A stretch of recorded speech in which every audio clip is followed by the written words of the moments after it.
హస్తినాపురంలో పాండవులు మరియు కౌరవులు ద్రోణుడు వద్ద యుద్ధ విద్యలు నేర్చుకుంటున్నారు.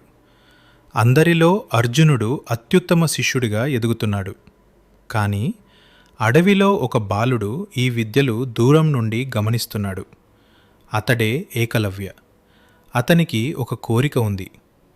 నేను కూడా ప్రపంచంలోనే గొప్ప విలువిద్యావంతుడిగా మారాలి. అతను ద్రోణాచార్యుడి వద్దకు వెళ్ళి విద్య నేర్పమని కోరాడు. కానీ ద్రోణాచార్యుడు అతన్ని తిరస్కరించాడు. అతను రాజకుమారుడు కాదు, అందుపే అతన్ని శిష్యుడిగా తీసుకోలేదు. కానీ ఏకలవ్యుడు వెనక్కి తగ్గలేదు.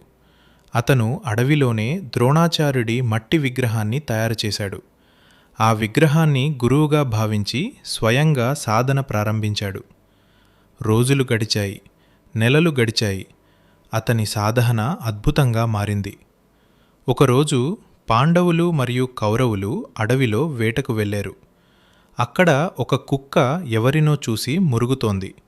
కొద్దిసేపటికి ఆ కుక్క నోరు బాణాలతో నిండిపోయింది. కానీ ఆశ్చర్యం ఏమిటంటే ఆ బాణాలు కుక్కకు హాని చేయలేదు. అది చూసి అందరూ ఆశ్చర్యపోయారు. ఇంత అద్భుతమైన విలువిద్య ఎవరిది? అప్పుడు అక్కడికి వచ్చాడు ఏకలవ్యుడు. అతను వినయంగా అన్నాడు, నేను ద్రోణాచార్యుడి శిష్యుడిని. ఈ విషయం తెలుసుకున్న అర్జున ఆందోళన చెందాడు. ద్రోణాచార్యుడు తనకు ప్రపంచంలోనే ఉత్తమ శిష్యుడిగా చేస్తానని మాట ఇచ్చాడు. అప్పుడు ద్రోణాచార్యుడు ఏకలవ్యుని దగ్గరకు వెళ్ళాడు. నువ్వు నా శిష్యుడివైతే నాకు గురుదక్షిణ ఇవ్వాలి అని అన్నాడు. ఏకలవ్యుడు వెంటనే ఒప్పుకున్నాడు. ఏది కావాలంటే అదిస్తాను గురువర్యా. అప్పుడు ద్రోణాచార్యుడన్నాడు, నీ కుడి చేతి బొటనవేలిని గురుదక్షిణగా ఇవ్వు. అది విన్న ఏకలవ్యుడు ఒక్క క్షణం కూడా ఆలోచించలేదు.